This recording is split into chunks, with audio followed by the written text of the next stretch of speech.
Olá, meus amigos, minhas amigas, que a paz de Jesus abençoe a todos nós. É com alegria que retornamos com o nosso estudo do livro Depois da Morte, já avançando aqui nesta quarta parte da obra, dando sequência ao que vimos nos capítulos anteriores. No último capítulo, capítulo de número 37, nós conversamos sobre o instigante tema o inferno e os demônios. E falamos então sobre como a doutrina espírita vai renovar a nossa visão em torno de assuntos, de temas como estes, mostrando-nos, por exemplo, que o inferno nada mais é do que um estado de espírito, antes de mais nada, e que se reflete naturalmente na experiência, no cenário que o espírito vai encontrar no seu retorno ao mundo espiritual. Céu e inferno, construções íntimas, de acordo com a maneira pela qual o espírito viveu, a maneira pela qual ele se conduziu durante a encarnação, se de maneira harmoniosa ou não com a lei divina, com a sua consciência, isso resultará então no seu próprio céu, no seu próprio inferno, que, como dizíamos, refletirá no seu entorno, no mundo espiritual, né? O levará a companhias, a circunstâncias, a condições, a esferas que sejam condizentes com a faixa em que ele tem operado, a sua faixa consciencial, a sua faixa de vibração. Essa é a ideia que a gente vai aprendendo com a doutrina espírita. E também a visão sobre os demônios, que o Espiritismo vai mudar também profundamente, dizendo-nos que não existem seres eternamente voltados ao mal. É uma condição transitória do espírito que pode durar anos, séculos, várias e várias existências ou períodos aí na erraticidade ou no mundo espiritual, mas que mais cedo ou mais tarde todos os espíritos retomarão o caminho adequado e avançarão para as finalidades, as culminâncias da vida. A perfeição, a felicidade a que todos nós estamos destinados. Todos, portanto, fomos criados espíritos simples e ignorantes e todos temos a mesma finalidade que um dia certamente será alcançada. O tempo para isso, o caminho até lá, vai depender de cada um, das escolhas que fizer na utilização do seu livre-arbítrio. Ele pode chegar mais ou menos rapidamente, com mais dores ou com menos dores, conforme as suas escolhas. Então, aqueles que se denominariam aí, ou seriam chamados demônios, nada mais são do que espíritos ainda muito envoltos, ainda muito regidos pelas suas paixões, pelas sombras que projetam de si mesmos, pelo seu egoísmo, pelo seu orgulho, pelo seu ódio. Mas o mais endurecido destes espíritos um dia será um espírito puro. Um dia será um anjo, um dia será como o Cristo de Deus. Porque Jesus é para nós essa referência do que nos aguarda lá, nos páramos sublimes e celestiais, no topo aí dessa escala espírita sobre a qual a gente já falou aqui. Então essa é a ideia que o Espiritismo vai trazer para nós em torno dos demônios. Já renovando essa visão, mostrando que, assim como não há seres eternamente voltados ao mal, não existem regiões de sofrimento eterno, pelo contrário, existem consequências que cada espírito vai colhendo, às vezes serão longos processos de reparação, de sofrimento, de dor, conforme as suas escolhas, mas todos despertarão, todos se reerguerão, se libertarão do pretérito, avançando em direção à luz do futuro. Assim a própria Terra também, que por ora é ainda um mundo de provas e expiações, um mundo purgatório, como vai definir Kardec, e que conta nas suas regiões espirituais, especialmente as mais próximas da crosta, com essas regiões ainda de sofrimento, que nós chamamos ali de umbral, aquelas regiões mais densas, mais sombrias, habitadas ali por espíritos em processos complexos, profundos de sofrimento, muitas vezes se agrupando ali espíritos afins, né, com os mesmos vícios, com os mesmos dramas. Isso é uma condição transitória de um mundo no estágio em que a Terra está. Quando a Terra for caminhando para estágios, e quando dizemos Terra aqui, dizemos a humanidade que aqui habita, né? Quando nós formos avançando para estágios mais adiantados, deixando a condição de um mundo de expiação e provas, para um mundo de regeneração e então um dia para a condição de um mundo ditoso, essas regiões vão deixando de existir, porque cada vez menos os espíritos aqui serão espíritos rebeldes, revoltados com a lei divina, transviados perante a sua consciência. Vão ficando aqui os espíritos que realmente estarão minimamente comprometidos com a sua transformação.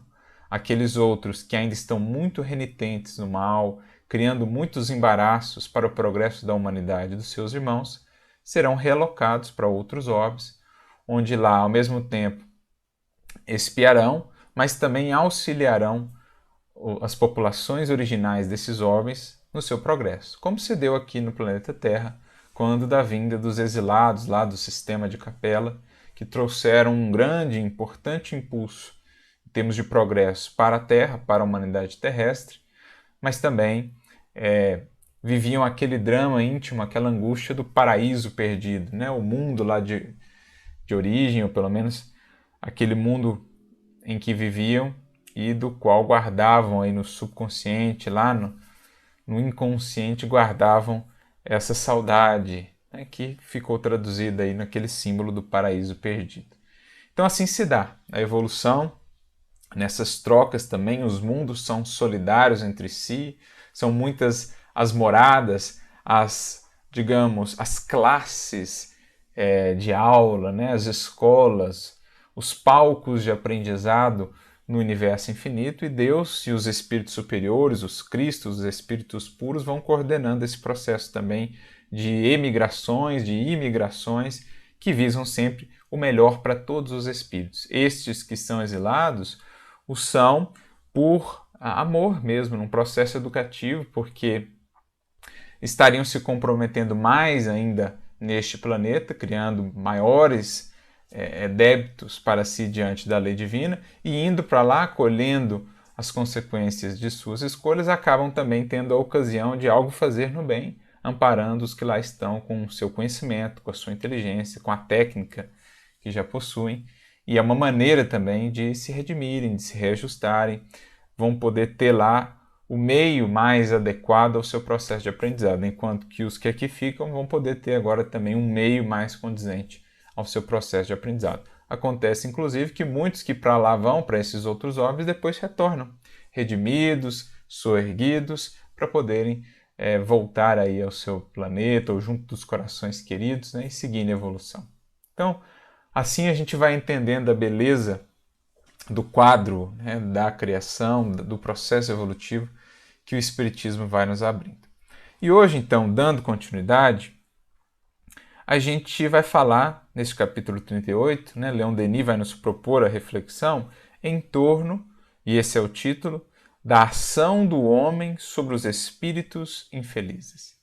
Então, já que a gente falou que os ditos demônios, aqueles espíritos que ainda estão num processo ali de vingança, de perversidade, ou mesmo aqueles que são sofredores, né? Aqueles que já não desejam mal, mas estão ali sofrendo pelos seus vícios, pelas suas paixões, pelos seus arrependimentos.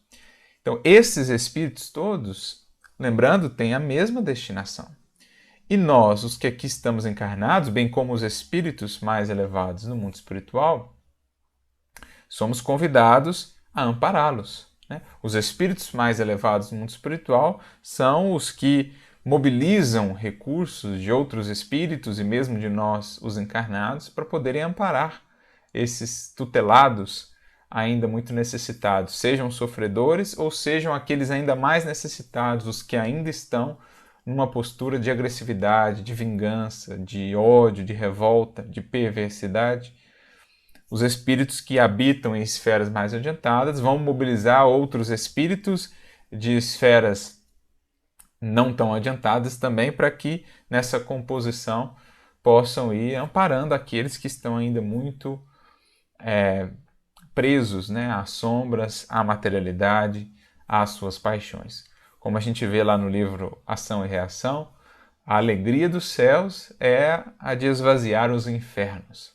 Claro, entendendo o céu e o inferno aqui, antes de mais nada, essa condição de espírito que se traduz na morada de cada um, né, no mundo espiritual. Então, Leon Denis vai falar conosco sobre essa ação do homem, lembrando que quando Denis ou Kardec usam um homem, geralmente eles fazem uma referência ao ser encarnado. Quando eles falam espírito, geralmente eles estão falando do ser desencarnado. Por vezes eles falam do espírito como sendo aquele que está ali encarnado, né, no homem. Mas, de um modo geral, quando eles usam então a expressão homem, eles estão querendo fazer referência àqueles que estamos aqui encarnados na matéria. Então, como é que nós, os encarnados, podemos agir, claro, no sentido de auxiliar, de amparar os espíritos infelizes?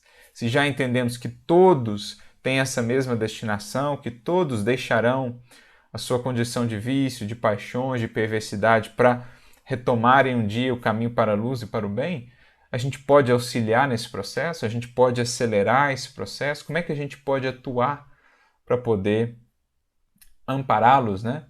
Ajudando aí, ou colaborando, na verdade, nós somos meros instrumentos, colaborando com a espiritualidade superior, que é essa grande, né, esses espíritos que ajudam Jesus, que são os grandes planificadores aí da evolução de todos os que estamos aqui em aprendizado na Terra, claro, sempre sob a orientação do Mestre dos Mestres, do bom pastor da humanidade terrestre, que é Jesus. Então, Leon Denis inicia sua reflexão aqui dizendo o seguinte: a nossa indiferença para com as manifestações espíritas não nos privaria somente do conhecimento do futuro de além-túmulo, pois nos desviaria também da possibilidade de agir sobre os espíritos infelizes, de amenizar-lhes a sorte, tornando-lhes mais fácil a reparação de suas faltas. Então aqui, Leon Denis está falando de dois aspectos que o Espiritismo vai trazer para a humanidade, vai proporcionar para a humanidade terrestre. Duas das finalidades com os quais, ou por meio das quais, ou para as quais, melhor dizendo, o Espiritismo foi trazido à humanidade terrestre. A primeira, sem sombra de dúvidas, é essa possibilidade da gente avançar em termos de entendimento e compreensão para além dos sentidos. Desde aqui a matéria podermos conceber, entender, vislumbrar o que é essa vida futura que nos espera para além do túmulo. E naturalmente, com essa mudança de perspectivas, muda-se tudo o que consideramos aqui, a maneira pela qual enxergamos as coisas. Muda-se completamente o nosso ponto de vista. Kardec vai falar sobre isso naquele capítulo, naquele trecho do capítulo 2 do Evangelho segundo o Espiritismo, intitulado O Ponto de Vista, quando ele menciona como o Espiritismo modifica o ponto de vista pelo qual nós enxergamos, consideramos as coisas. Como a gente passa a repensar posturas, valores, metas, objetivos a partir do momento em que o nosso horizonte de visão espiritual não se restringe mais ao aqui e agora, apenas ao imediato. Quando a gente vislumbra a imortalidade, quando a gente vislumbra a infinitude, a eternidade que nos esperam, tudo aqui na matéria que parece muito importante perde em valor, perde em dimensão. Sejam as mesquinharias, os apegos, as ambições menos dignas aqui na matéria, que muitas vezes a gente dava tanto valor, mas com esse novo pano de fundo a gente vê não terão valor algum diante dos valores do espírito, sejam as nossas dores, que também, quando a gente vislumbra esse horizonte mais vasto, aquelas dores, aquelas dificuldades que pareciam intransponíveis, que pareciam nos esmagar, agora são redimensionadas parecem mais suportáveis, parecem menores diante do que nos espera depois. Então é essa mudança essencial que o Espiritismo vem trazer para aqueles que o acolhem, a partir dessa compreensão, e não apenas teórica, não apenas em termos de informações, mas o Espiritismo nos apresenta essa vida de além-túmulo com tanta coerência, com tanta racionalidade e também embasado nos fatos, nos próprios testemunhos, oriundos de vários espíritos das mais diferentes categorias ou classes, médiuns diversos, fontes diversas. Então ele tem também esse embasamento dos fatos que lhe dá essa força, que dá essa solidez, essa coerência realmente a essa visão do mundo espiritual que o Espiritismo nos apresenta. Então esse é o primeiro aspecto, que é fundamental. É uma das funções primordiais do Espiritismo. Mas também, diz Denis, esse intercâmbio mais universalizado, porque a gente já falou isso aqui em outros momentos no estudo, esse intercâmbio sempre existiu. Desde tempos imemoriais, a criatura humana já tinha ali rudimentos desse intercâmbio com o mundo espiritual, do exercício da faculdade ou das faculdades mediúnicas, mas não era um intercâmbio tão universal, tão abrangente como a partir do advento do Consolador. Com o Espiritismo isso se universaliza. Então, médiuns em todas as partes, em todas as culturas, povos, tradições, classes, a fim de que a humanidade realmente passe agora a entender melhor essa solidariedade que há entre os dois mundos, material e espiritual, entre as duas humanidades, material e espiritual. A lei de solidariedade que preside essas relações, para além dos sentidos, para além dos limites da matéria. E aí, naturalmente, esse intercâmbio vai propiciar uma série de possibilidades aqui. Primeira, a do aprendizado, com os espíritos mais elevados, o consolo que eles nos trazem, a inspiração ao progresso, as orientações, as diretrizes, o resgate, do Evangelho, das lições do Cristo, como elemento fundamental para o nosso processo de melhoria. Então esse é um aspecto que esse intercâmbio mais universalizado vai proporcionar, mas também um outro aspecto, que a gente não pode esquecer, que é a possibilidade de interagir também não só com os espíritos adiantados, superiores, mais purificados, mas também com os espíritos da nossa condição, espíritos medianos, espíritos sofredores e mesmo os espíritos que ainda se colocam aí, entre aspas, como esses demônios, aqueles que ainda estão em busca da vingança, aqueles que ainda laboram no campo das sombras, da perversidade, do ódio. Deveremos interagir também com eles, claro, com consciência, com discernimento, com lucidez, mas também com caridade, com amor, no sentido de auxiliá-los.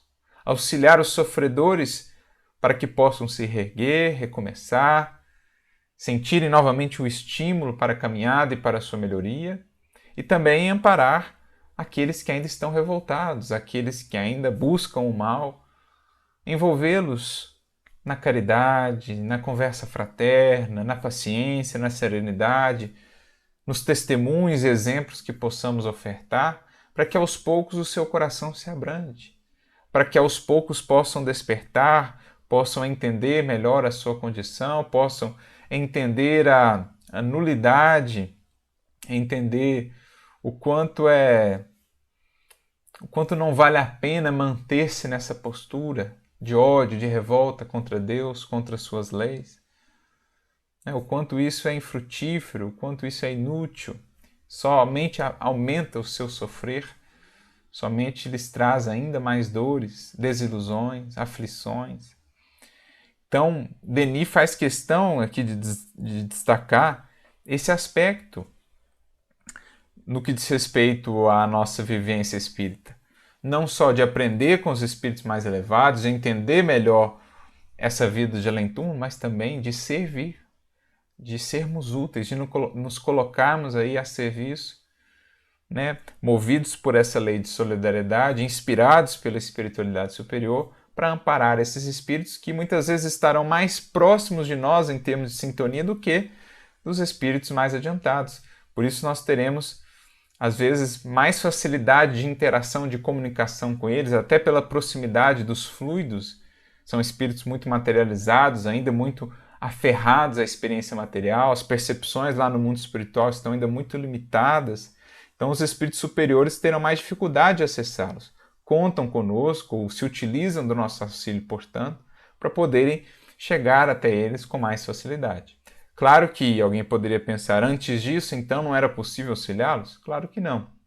O próprio Kardec vai falar sobre isso, quando ele está tratando lá no capítulo 6, né, da segunda parte do livro Céu e Inferno, e ele fala ali dos espíritos, ou dos criminosos arrependidos, né?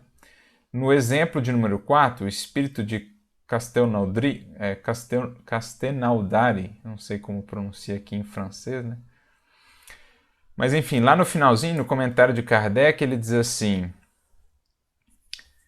a sorte dos espíritos sofredores não poderia ser por Deus subordinada à vontade, ou à boa vontade e aos conhecimentos humanos. Desde que os homens puderam estabelecer relações regulares com o mundo invisível, uma das primeiras consequências do Espiritismo foi o ensino dos serviços que, por meio dessas relações, podem prestar aos seus irmãos desencarnados.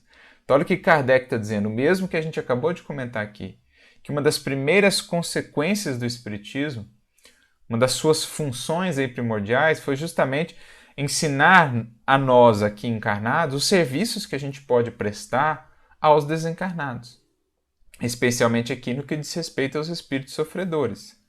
E aí ele continua: Deus patenteia por esse modo a solidariedade existente entre todos os seres do universo, ao mesmo tempo que dá uma lei da natureza por base ao princípio da fraternidade. Então, essa universalização tinha por finalidade, realmente vinda de mais alto, essa finalidade, projetada pelo mais alto, para ampliar a vivência dessa lei de solidariedade, torná-la mais patente, mais presente, né, na medida em que essas duas humanidades agora vão interagir mais estreitamente. Sempre interagiram, né, pelo pensamento, em todos os tempos, mas agora essa interação se torna mais estreita, mais patente.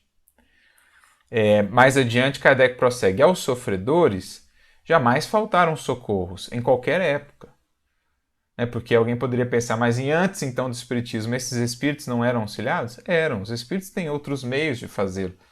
Mas com essa universalização, eles encontram meios mais fáceis de alcançar esses espíritos, por meio, por exemplo, da mediunidade, né? De uma reunião ali de amparo a espíritos obsessores, aos espíritos sofredores, que estarão em termos de sintonia, mesmo de fluidos mais próximos de nós, eles vão conseguir alcançar aqueles espíritos, despertá-los do seu estado de, muitas vezes, de incompreensão em que se encontram, de confusão mental, de cegueira, né? Não se julgam, não se consideram nem como desencarnados ainda, não perceberam que já passaram para outra vida, estão naquele estado de confusão, de perturbação.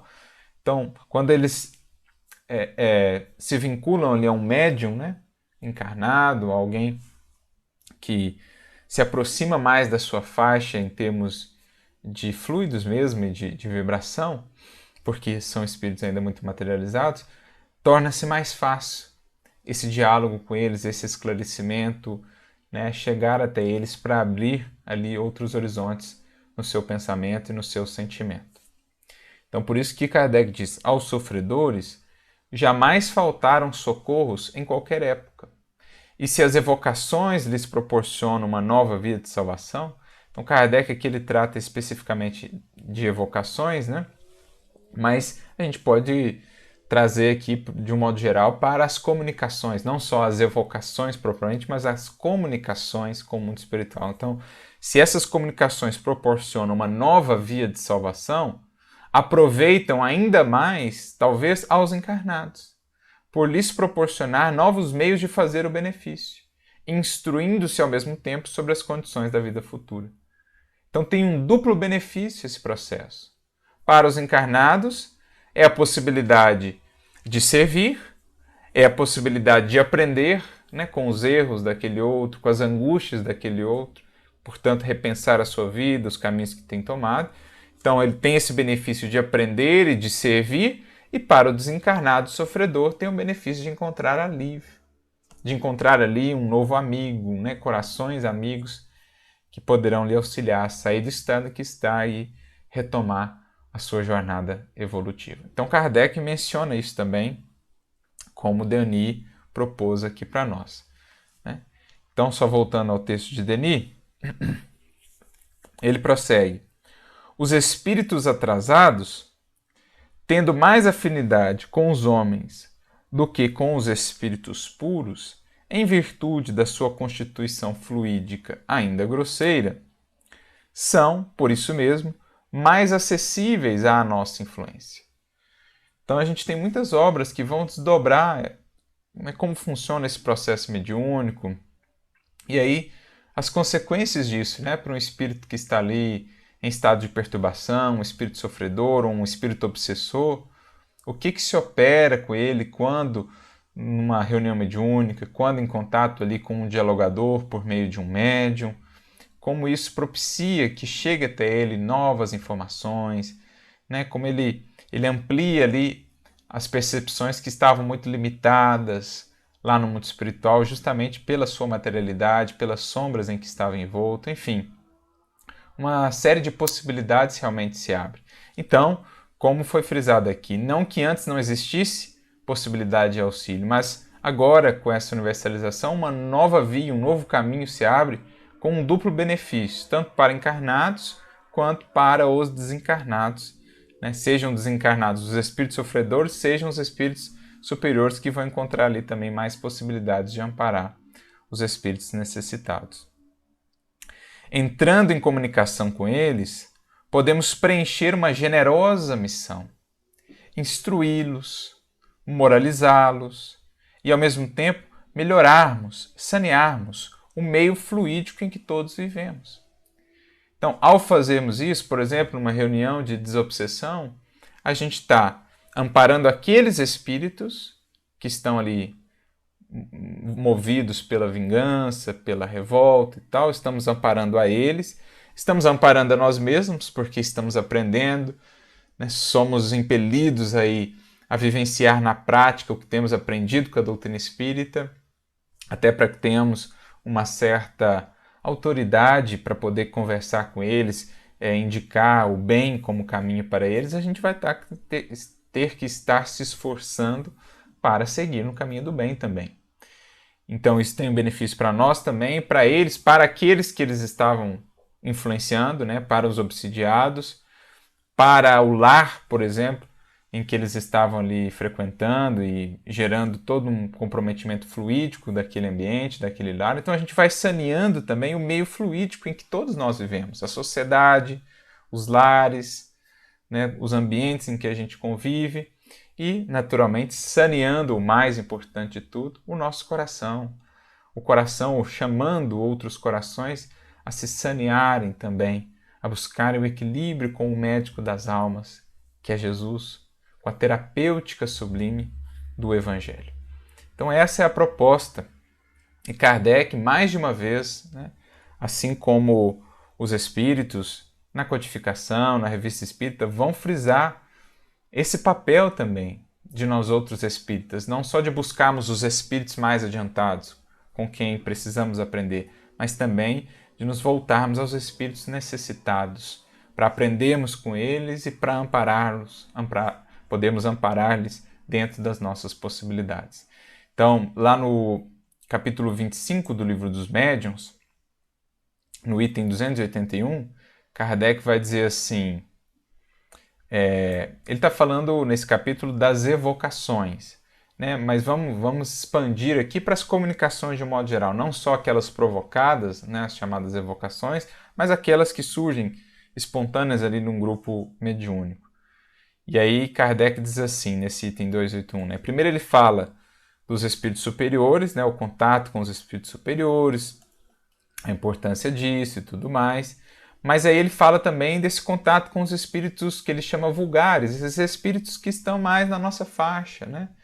Alguns mais ou menos no plano em que estamos, outros mais abaixo, porque ainda mais voltados para o mal, ainda mais renitentes, outros um pouquinho mais acima, mas assim, os espíritos mais vulgares, mais medianos. Kardec diz assim: os espíritos vulgares nos mostram a aplicação prática das grandes e sublimes verdades, cuja teoria os espíritos superiores nos ministram.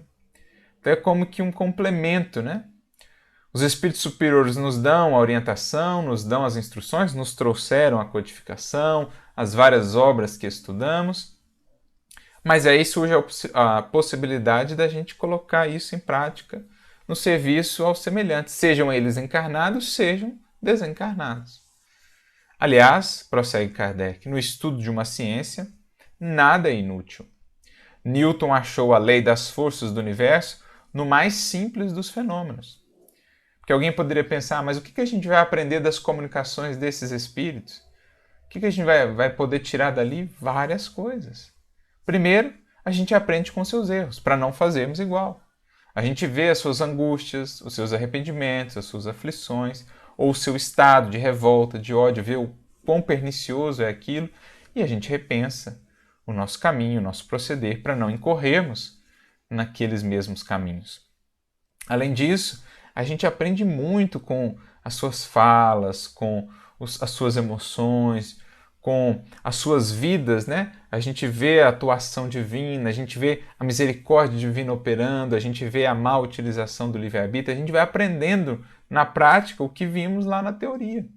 Sobre evolução, sobre livre-arbítrio, sobre liberdade, sobre influência espiritual, uma série de fatores, né? Então, peguemos, por exemplo, a segunda parte do livro Céu e Inferno, as mensagens ali dos espíritos sofredores ou dos criminosos arrependidos.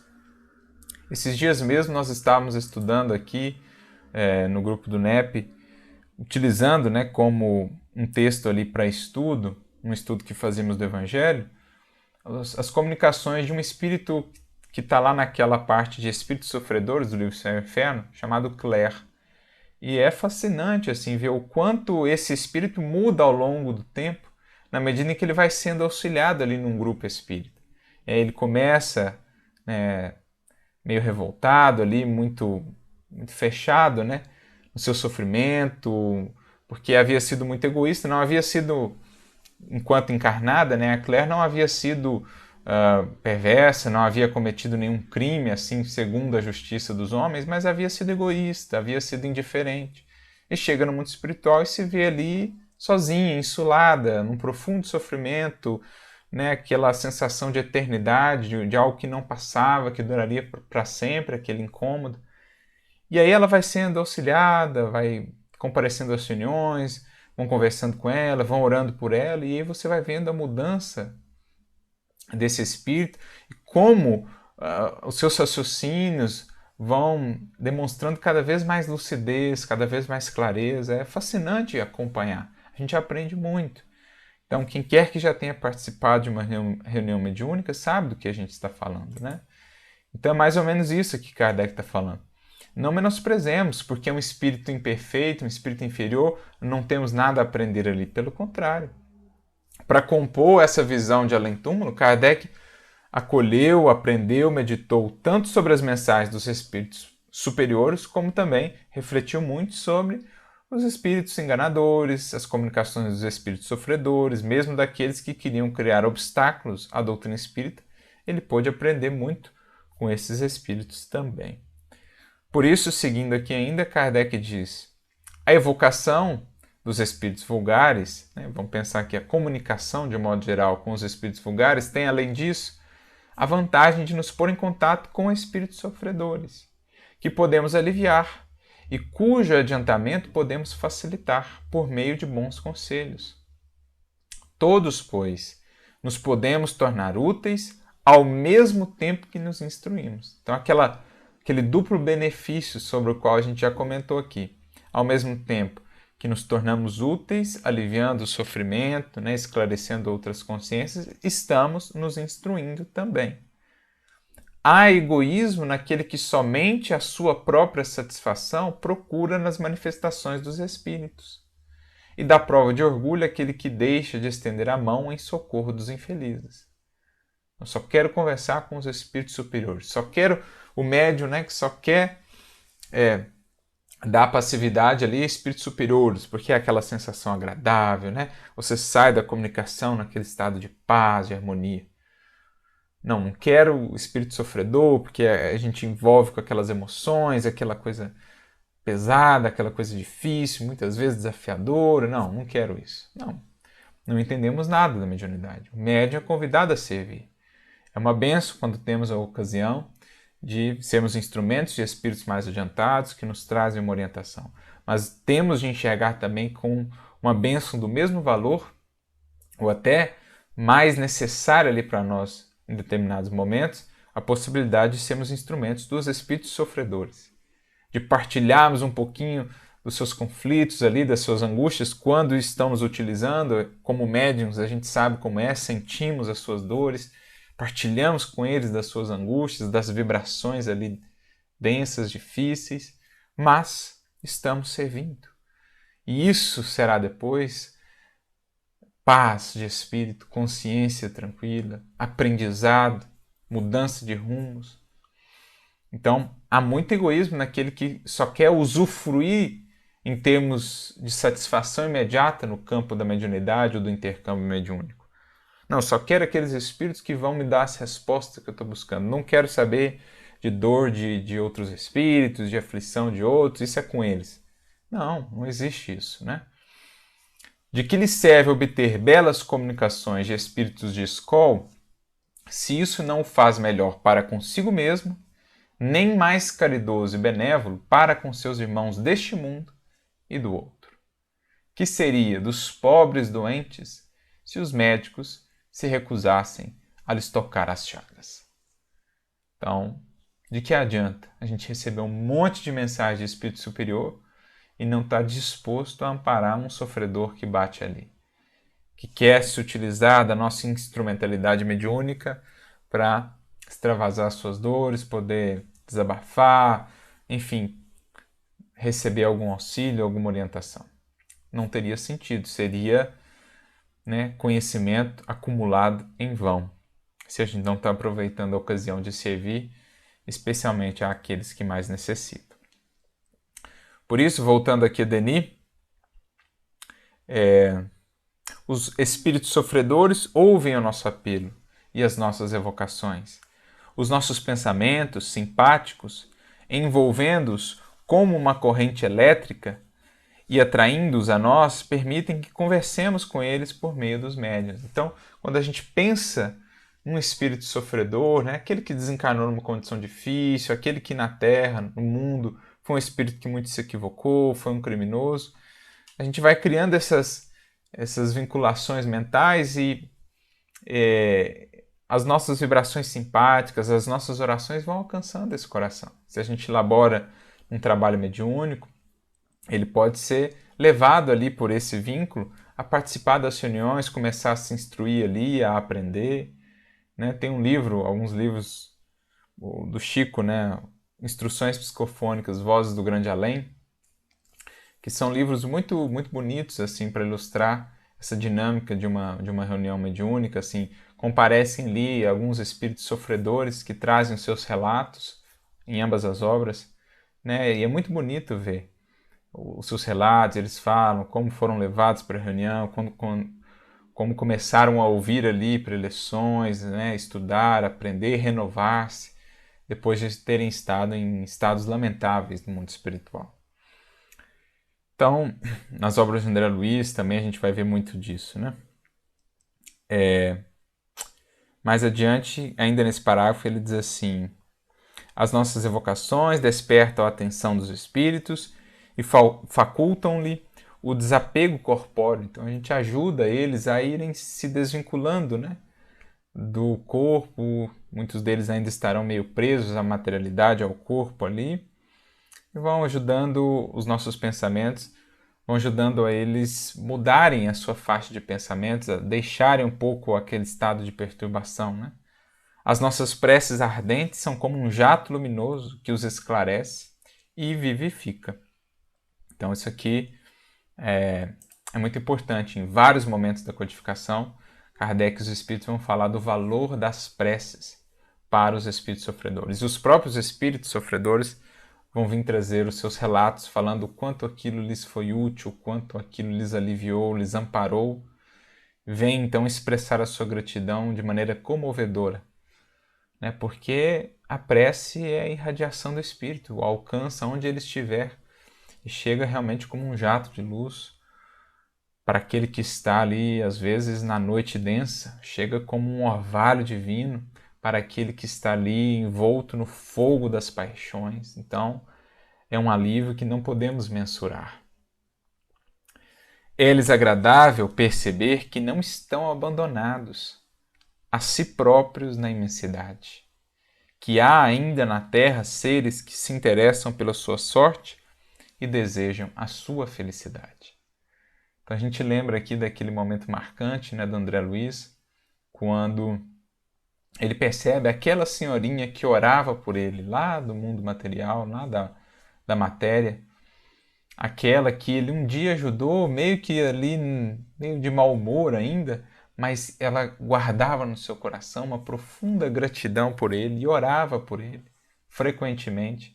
E essas orações chegavam até ele, como lhe emocionavam, né? Como ali ele pôde ver o valor do bem que a gente vai plantando, porque esses espíritos que amparamos pelas preces muitas vezes se tornam depois grandes amigos.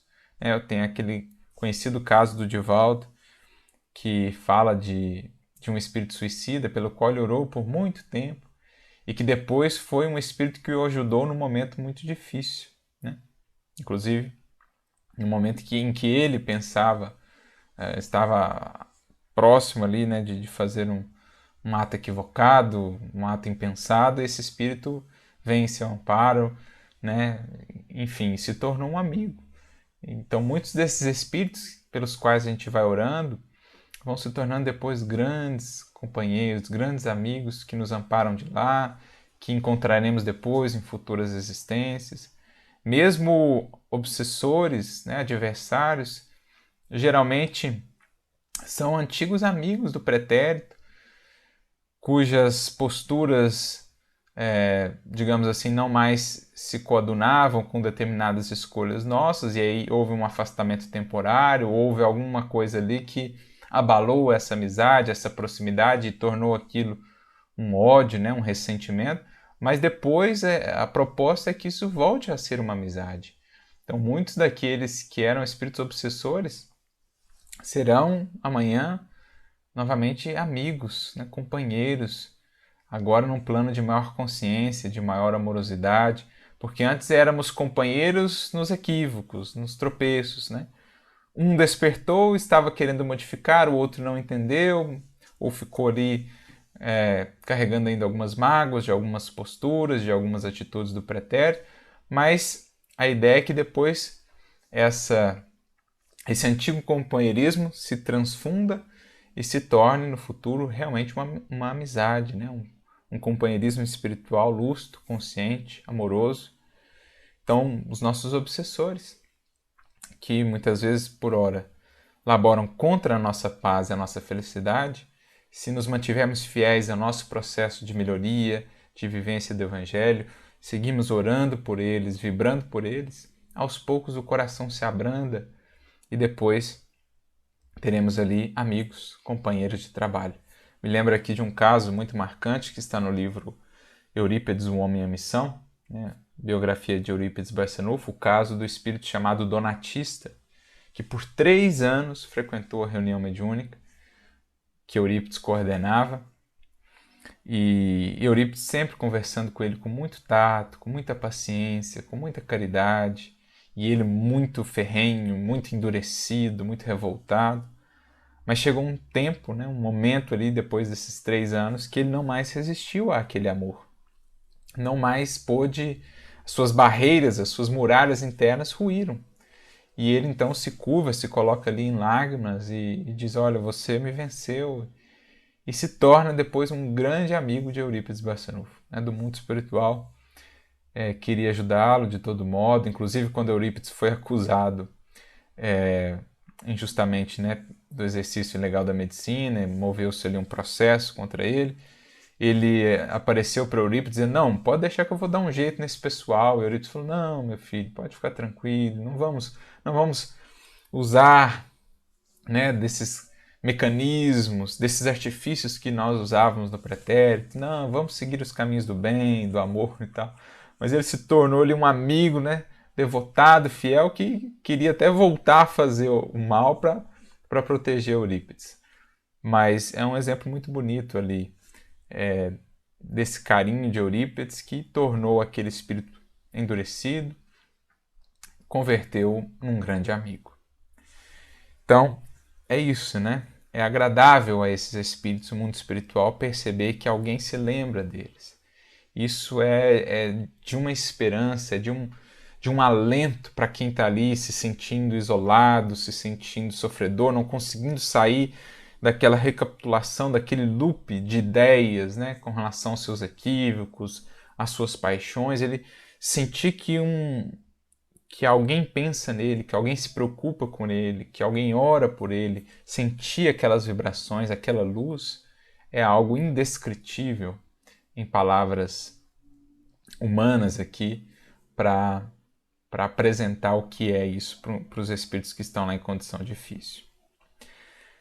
Mais adiante, no próximo parágrafo, Denis diz: não devemos, entretanto, esquecer que as relações com os espíritos inferiores exigem uma certa segurança de vistas, de tato e de energia. Então, é muito importante que a gente atente, né, para esses espíritos, sejam sofredores, sejam aqueles que ainda estão fazendo sofrer, mas a gente precisa ter também discernimento. A gente precisa caminhar com segurança e para isso não podemos prescindir do estudo, da compreensão, para que não venhamos a nos tornar vítimas de processos obsessivos, de mistificações, de espíritos pseudo-sábios, de uma fascinação, né? Porque existem espíritos muito hábeis que ainda laboram no campo do mal, né? Que ainda vão querer prejudicar, desviar, comprometer. Então a gente precisa, sim, de muito amor, de caridade, de fraternidade, mas também de lucidez, de discernimento, de critério, para podermos caminhar ali ajudando sem cair, né? Porque às vezes a pretexto de ajudar, mas mal informados, né, mal embasados, a gente acaba caindo junto com aquele que se desejaria ajudar. Então a gente precisa estar firme ali, bem equilibrado, para poder estender a mão e ajudar aquele que está naquela condição, né? O indivíduo lá que vai ajudar o náufrago, ele tem que se munir de alguns cuidados, senão acabam afogando os dois. Então ele precisa se munir de alguns cuidados ali para poder amparar com presteza e com segurança. É preciso, prossegue Denis, uma verdadeira superioridade moral para dominar tais espíritos, então, especialmente aqueles que ainda estão voltados para o mal, né? Se a gente não está no esforço de melhoria de nós mesmos, não adianta falar nada, porque eles conhecem a nossa vida, sabem muito bem o que a gente faz ao longo da semana, ao longo, né, dos dias. Não adianta chegar lá na reunião no dia e construir ali uma máscara, né, de bondade, de discípulos fiéis de Jesus e orientar perdão, o bem a esses irmãos, sendo que nós não estamos buscando fazer isso no dia a dia. Como é que eu vou chegar lá e falar para o obsessor para ele perdoar, para ele seguir adiante, se eu estou lá guardando um monte de mágoa no lar, com pessoas com as quais eu convivo? Né? Como é que eu vou orientar o bem se eu estou lá indiferente? Como é que eu vou orientar o estudo se eu estou lá negligente com os estudos? Então, é preciso superioridade moral, que só se constrói na aplicação do que se tem aprendido, no esforço da vivência do Evangelho, para dominar tais espíritos, para reprimir os seus desmandos e dirigi-los ao caminho reto. Então, o exemplo que a gente deu agora, um espírito do porte de Eurípides Barçanufo. Imagina o valor moral, a superioridade moral desse coração. E ainda assim, 3 anos foram necessários para que o donatista ali pudesse, digamos, né, ceder nas suas resistências. Então, de nós se pedirá aí, claro, né, cada um conforme aquilo que já consegue dar, não vamos ter a pretensão de nos tornarmos de um salto um Eurípides Barçanufo, mas tanto quanto não seja possível, porque o que mais vale aí é o esforço, é a perseverança, é a dedicação, não a perfeição de pronto, mas se eles veem que tem um esforço ali, isso já dá uma certa autoridade, um certo recurso para a gente lidar com isso. Então, é preciso uma verdadeira superioridade moral para dominar tais espíritos, para reprimir os seus desmandos e para, prossegue ele aqui, dirigi-los ao caminho reto. Essa superioridade não se adquire senão por uma vida isenta de paixões materiais. Então, para isso, a gente precisa nos libertar, né, de nossas paixões materiais. Precisamos nos trabalhar, precisamos aí nos renovar moralmente para podermos amparar esses espíritos que estão lá lidando com as suas paixões materiais. Estão eles próprios lidando, né, com essas dificuldades, com essas lutas. Como é que a gente vai falar para eles superar as suas paixões se a gente está aqui aferrados às nossas paixões, se estamos aqui apegados às nossas ilusões?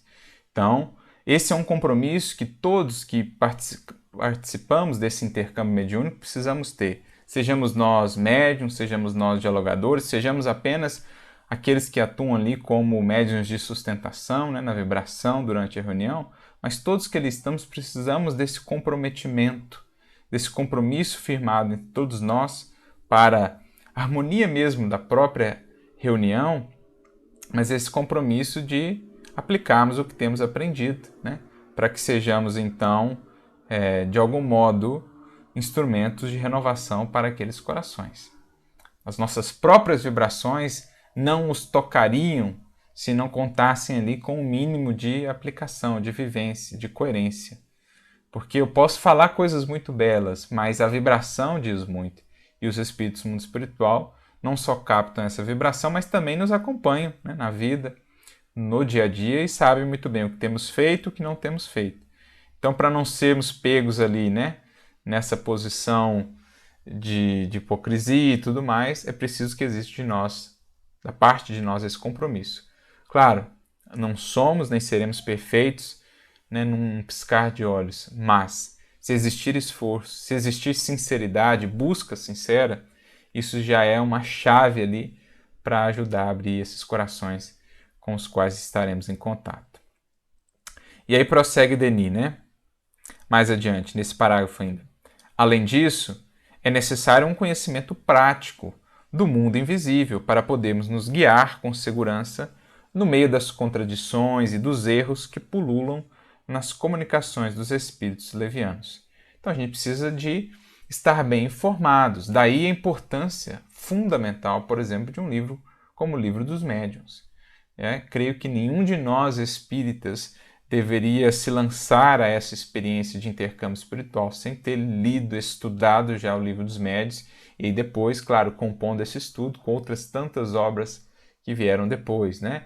Chico Xavier, de Ivone do Amaral Pereira, de Divaldo Franco, que vão ampliando para nós, do próprio Leon Denis, nosso entendimento da mediunidade, nossa compreensão de como nos guiarmos aí nesse além-túmulo, no contato com os habitantes de além-túmulo. Porque vão existir aqueles mal intencionados, vão existir aqueles que às vezes não estão nem mal intencionados, mas ignoram, não têm ainda tanto conhecimento de causa e acabam trazendo sistemas, ideias distanciados da realidade. Existirão os perigos das mistificações, das fascinações, das obsessões. Então, Kardec vai listar muito bem cada um desses escolhos, desses obstáculos e as maneiras pelas quais podemos nos precaver de cada um deles e nos conduzir com segurança, então, nesse intercâmbio mediúnico, né? Por isso, lá na frase final desse parágrafo, Denis diz: o critério e a clarividência tornam-se, portanto, indispensáveis a quem se dirigir nesse dédalo. Então, o critério, né, a lucidez, o discernimento e a clarividência, no sentido aqui de clareza de compreensão. Compreender os conceitos, estar bem informado, entender os mecanismos desse mundo espiritual, do intercâmbio. Então, a parte da fé raciocinada, do conhecimento, mas também, como o Denis frisou aqui, a parte moral. A vivência, a aplicação, para que a gente não tenha só ciência, mas também superioridade moral mínima para poder realmente alcançar aqueles corações, né? Penetrar esses corações, levando algo de renovação. Prossegue ele no próximo parágrafo. O estudo dos fenômenos espíritas e as relações com o mundo invisível apresentam muitas dificuldades e mesmo perigos ao homem ignorante e frívolo que pouco se tenha preocupado com o lado moral da questão.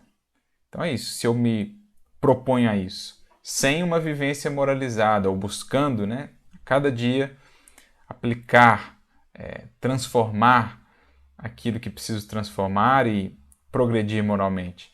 E se me lanço a isso sem o conhecimento que o Espiritismo proporciona dos mecanismos da mediunidade, dos habitantes, das características da vida de além-túmulo, eu estou muito suscetível ali realmente a me tornar presa fácil, seja de um espírito enganador, seja de um processo obsessivo. Então é algo que, feito com segurança, com critério, com lucidez, não há o que temer.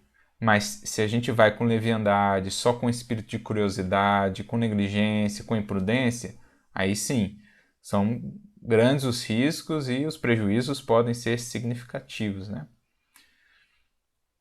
Mais adiante, por isso, Leon Denis prossegue. Sua ignorância entregá-lo-á desarmado à influência deles, né, dos espíritos inferiores.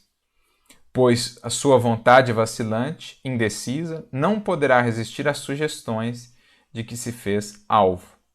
Fraco, apaixonado, sua imperfeição faz com que atraia espíritos iguais a si, que o assediam sem o menor escrúpulo de enganar. Nada sabendo sobre as leis morais, insulado no seio de um mundo onde a alucinação e a realidade confundem-se, terá tudo a temer: a mentira, a ironia, a obsessão. Então é interessante quando ele diz, né, num mundo onde a alucinação e a realidade confundem-se, porque é o mundo das criações mentais. Então, muitos espíritos vão ali querer trazer as suas criações mentais, as suas alucinações como verdades, vão querer imprimir isso em nós, vão querer transmitir isso para nós, vão querer partilhar essas alucinações conosco, e se a gente está desatento, a gente acolhe isso como verdades, a gente entra na perturbação deles também. Então a mentira, a ironia, a obsessão são riscos aí contra os quais a gente deve estar realmente muito atentos e despertos.